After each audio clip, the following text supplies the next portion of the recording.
Guys, popular Korean web series में खेले जाने वाला स्क्विड गेम अब रियल में खेला जाएगा। जी हाँ गाइस, आप ठीक सुन रहे हैं। नेटफ्लिक्स इस वेब सीरीज का रियलिटी शो बनाने जा रहा है जिसका नाम स्क्विड गेम द चैलेंज होगा। इसको लेकर कंपनी ने एक प्रमोशनल वीडियो भी जारी किया है जिसमें स्क्विड गेम के कई सीन्स को दिखाया गया है।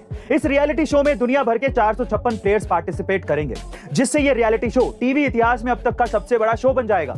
वहीं इसकी इनामी राशि लगभग 36 करोड़ रुपए होगी, जिसे कोई भी प्लेयर जीत सकता है। हालांकि नेटफ्लिक्स ने यह नहीं बताया है कि प्लेयर्स को किस तरह के चैलेंज का सामना करना पड़ेगा, क्योंकि अगर हम वेब सीरीज में देखें तो हारने वाले को गोली मार दी जाती थी। क्योंकि ये रियल लाइफ शो है तो इसमें ऐसा कुछ होने वाला नहीं है, लेकिन फिर भी जो भी होगा बड़ा इंटरेस्टिंग होगा। वैसे गाइस, आपको क्या लगता है कि क्या ये रियलिटी शो अब वेब सीरीज की तरह पॉपुलर हो पाएगा? कमेंट सेक्शन में जरूर लिखिएगा। गाइस, क्या आपने बिना पायलट और बिना पैसेंजर के भूतिया विमान उड़ने की खबर सुनी है?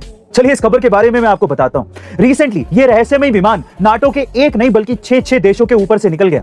ये रहस्यमय विमान बुल्गारिया की सीमा में आने से पहले रोमानिया और हंगरी में घुस गया। इसके बाद ये विमान पोलैंड, स्लोवाकिया, बुल्गारिया और लिथुआनिया की हवाई सीमा में चला गया। ये सब देख नाटो के 2 देश रोमानिया और हंगरी अपने फाइटर जेट के साथ इस रहस्यमय विमान पर हमला करने के लिए तैयार हो गए। लेकिन इस रहस्यमय विमान से कोई जवाब ना मिलने पर इस पर हमला नहीं कर पाए और उसका पीछा करने लगे। पर हैरानी की बात यह हुई कि जब ये विमान बुल्गारिया खेतों में मिला तब उसमें ना तो कोई पायलट मौजूद था और ना ही कोई पैसेंजर। बहरहाल कहा यह भी जा रहा है कि ये विमान बीच में हंगरी में भी लैंड हुआ था और तब उसमें करीब 5 से 6 लोग रिफ्यूलिंग के लिए उतरे थे, पर पुलिस के डर से भाग गए। लेकिन अगर ऐसा हुआ भी था तो फिर ये विमान बुल्गारिया के खेतों में कैसे पहुंचा? वैसे गाइस, आप में से कोई है जो ये गुत्थी सुलझा पाए? कमेंट सेक्शन में जरूर लिखेगा। गाइस, माइक्रोसॉफ्ट का 27 साल पुराना इंटरनेट एक्सप्लोरर आज बंद हो चुका है, लेकिन आखिर क्यों?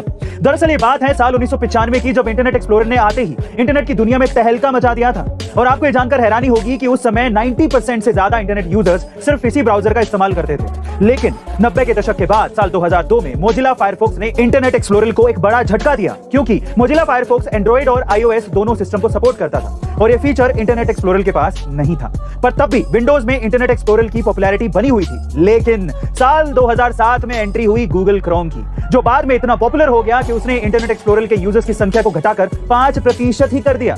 और इसी वजह से माइक्रोसॉफ्ट ने 15 जून 2022 को यानी रिसेंटली इसे बंद कर दिया है। लेकिन गाइस, माइक्रोसॉफ्ट के पास अभी भी माइक्रोसॉफ्ट एज ब्राउजर है जो गूगल क्रोम को अपने नए फीचर से टक्कर देने की तैयारी में है। वैसे गाइस, आपको क्या लगता है कि इंटरनेट ब्राउजर की इस लड़ाई में कौन जीतेगा? कमेंट सेक्शन में जरूर लिखेगा और एक अमेजिंग कमेंट को हम लोग पिन करेंगे, तो इंतजार किस बात का? फटाफट से कमेंट करिए ना। Thank you.